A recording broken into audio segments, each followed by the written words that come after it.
Não existe essa ideia de diabo no judaísmo. Não. Não. Satanás, em hebraico, é o adversário. Durante a Segunda Guerra Mundial, na Alemanha, havia uma enfermeira nazista que ela separava as mulheres judias grávidas e esperava no momento do parto, hora que a judia entrava em trabalho de parto, ela amarrava as pernas da mulher. Eu te pergunto, precisa de um demônio? Não. Precisa de um diabo? Não precisa, rapaz. Para mim, a figura do diabo, do Lúcifer, é uma metáfora do que nós podemos nos tornar quando nos afastamos da nossa origem.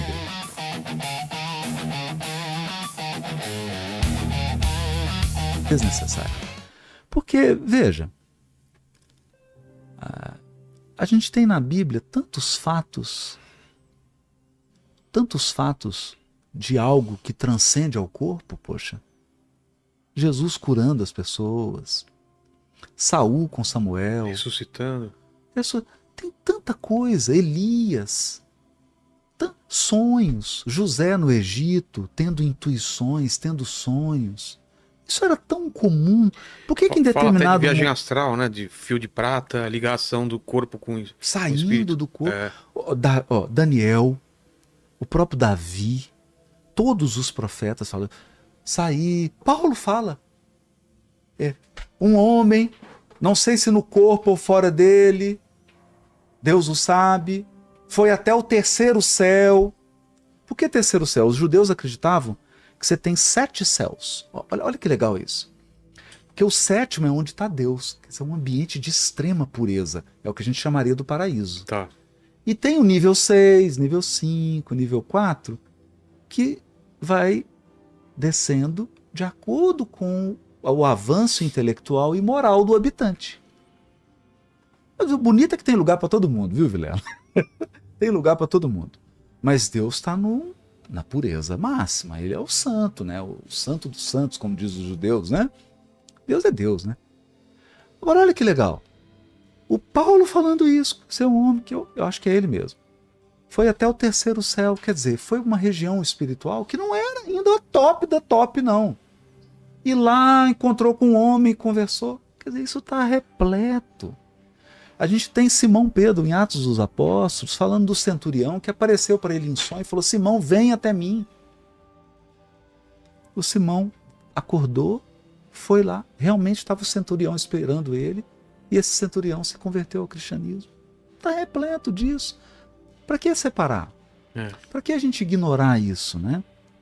Acho que não custa nada a gente compreender, tem tanta coisa inexplicável, né? Como diz Shakespeare, tem tanta coisa entre a terra e o céu que a nossa filosofia não dá conta, né? Eu penso que a gente conhece nada da natureza e que a gente tem que estar aberto para aprender e para descobrir coisas que a gente não sabe. Mas você não tem medo de que esse livro e essas novas experiências e doutrinas, elas possam ter algum efeito, pode ser alguma confusão, por exemplo, de Lúcifer, porque vocês acreditam também nessa existência do mal, a existência de um inimigo de Deus, de um anjo caído? Como que... Olha, que legal isso que você está falando, porque assim...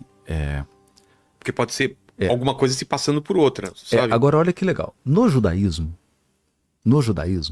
e eu gosto de dizer isso pelo seguinte, porque nós cristãos nos apropriamos dos livros judaicos, certo, que a gente chama de Velho Testamento. Mas os guardiões desses livros são os judeus. Não existe essa ideia de diabo no judaísmo. Não? Não. Satanás, em hebraico, é o adversário. Então, a compreensão judaica é de que você se torna um adversário da lei divina. Tá, quando você se torna. Porque, Vilela, eu vou citar um exemplo aqui. Durante a Segunda Guerra Mundial, na Alemanha, havia uma enfermeira nazista que ela separava as mulheres judias grávidas e esperava no momento do parto, hora que a judia entrava em trabalho de parto, ela amarrava as pernas da mulher. Eu te pergunto, precisa de um demônio? Não. Precisa de um diabo? Não precisa, rapaz. Você chega aqui e vê um cara tirando uma arma aqui, o cara põe uma arma na sua cabeça, atira na sua cabeça por causa de uma porcaria de um relógio. Precisa de diabo? O diabo somos nós. quando a gente se desconecta de Deus. Quando você se desconecta de Deus, você se torna um diabo. Que o diabolos, é uma palavra grega, é o adversário. Entendi. Porque o que é Deus? Contra... Deus é luz, Deus é bondade, Deus é cooperação, Deus é fraternidade, é ajuda mútua, é compreensão, é perdão. Toda vez que você se afasta disso, você se transforma num adversário. Você se transforma num opositor. Um opositor da ordem divina. Só que nós criamos uma figura mítica. Eu entendo perfeitamente isso. Porque a mente humana é simbólica. Veja, mitologia grega, os mitos. Por isso que tem Star Wars, que eu sou apaixonado, Marvel, Jornada nas Estrelas. A gente precisa dos mitos. Então, para mim, a figura do diabo, do Lúcifer, é uma metáfora do que nós podemos nos tornar quando nos afastamos da nossa origem. Viu? Da nossa origem. Veja, eu sou juiz há 20 anos. 20 anos. E fui juiz criminal por 8 anos. E assim, não dá pra pôr a culpa no diabo, viu? Uma vez eu estava interrogando um cara, 17 homicídios. 17. Aí começou a conversar, eu falei assim, poxa, mas 17 homicídios? Ele falou assim, ah, doutor, eu gosto de matar.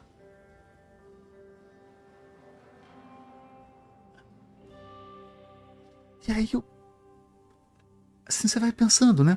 Teve um caso que eu julguei, os caras pararam, eles estudaram uma família, era pai, mãe, um jovem casal, com uma criancinha pequenininha de 4 anos de idade. Eles estudaram os hábitos daquela família e descobriam que o pai saía 7 horas para trabalhar, a mãe ficava com a criancinha. 7h30 da manhã eles pararam um caminhãozinho na porta da casa. Um ficou vigiando lá de fora, 2 no caminhão para carregar o caminhão. E esse cara entra armado dentro da casa e fala para ela, vai pro canto. Ela pega o nenenzinho de 4 anos, a menininha, vai pro cantinho da parede. Os caras levam tudo. Tudo. Levaram tudo. Colocaram dentro do caminhão. Depois que o caminhão estava carregado, que eu tava saindo, o cara falou assim, deixa eu voltar. Voltou e foi lá e deu um tiro na cabeça da criança e na cabeça da mãe. Meu Deus.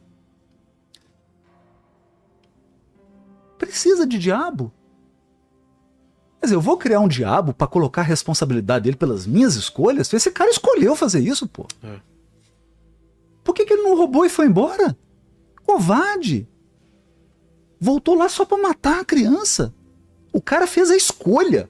Aí vem falar, e o diabo, que é isso? Para isentar ele da responsabilidade do que ele fez? Não pode. Então, assim, a gente tem que assumir, eu entendo como uma metáfora, né? Eu entendo como uma metáfora do diabólico, eu entendo uma metáfora do mal, né? A representação, como tem o Darth Vader, toda mitologia, né, tem essa metáfora. Agora, criar um ser que é o responsável por todo o mal no mundo e nós somos vítimas tomadas por ele, eu acho isso um raciocínio, com todo respeito, infantil. E a ideia de inferno? Né? O inferno, sim. Ah, é? Agora eu vou te mostrar o que é o inferno. Porque tem os 7 céus. Eu vou te mostrar o que é o inferno. Todos esses que eu sentenciei, esse povo não dorme, esse povo acorda de sobressalto, eles estão no inferno, Vilela. Esse povo quem? Os maus? Os maus. Que cometem crime, que estão na maldade, que acordam com a intenção de prejudicar os outros. Psiquicamente, esses caras estão no inferno. O que é o inferno, então? O inferno é um estado de infelicidade. Não é um lugar. Não é. Pode se tornar um lugar. Porque você já percebeu o seguinte? Que o lugar onde você mora é meio que um retrato de você, das suas intenções, do que você quer. Sim. Por exemplo, esse lugar aqui, ele foi pensado, tem um propósito aqui. Sim, sim. Tem um propósito. Está materializado aqui. Imagina alguém que está só pensando no mal, só pensando em levar vantagem, só pensando em prejudicar alguém, que não tem escrúpulo. Que ambiente que essa pessoa cria?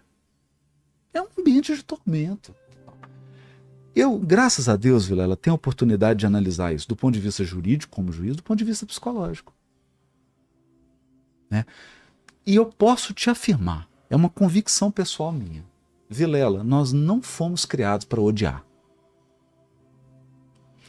Toda vez que você está magoado com alguém, toda vez que você está com raiva de alguém, você passa mal. Com Seu certeza. estômago não fica legal, você não dorme bem, sua boca seca, a comida não tem o sabor, porque você não foi criado para isso. Agora, Vilela, quando você está feliz, quando você ajuda alguém, cara, alguém fala, pô, Vilela, obrigado, cara. Te dá um bem-estar porque você foi criado imagem e semelhança de Deus.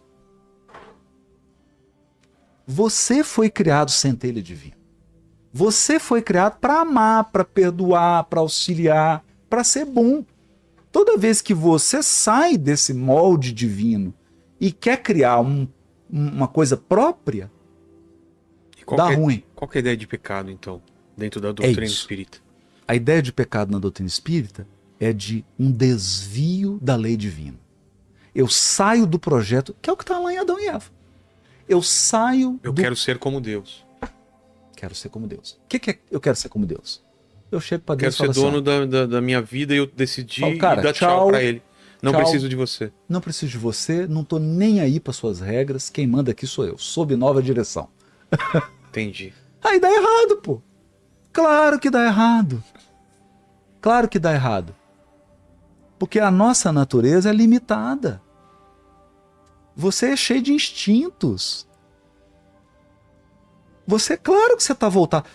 Farinha pouca, meu pirão primeiro. Isso é da natureza humana, biológica.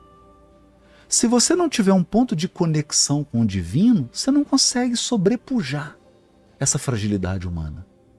A natureza humana é frágil. Jesus fala isso. Nós somos mais frágeis que perversos, né? Mais frágeis do que perversos. Senhor, perdoa, eles não sabem o que fazem.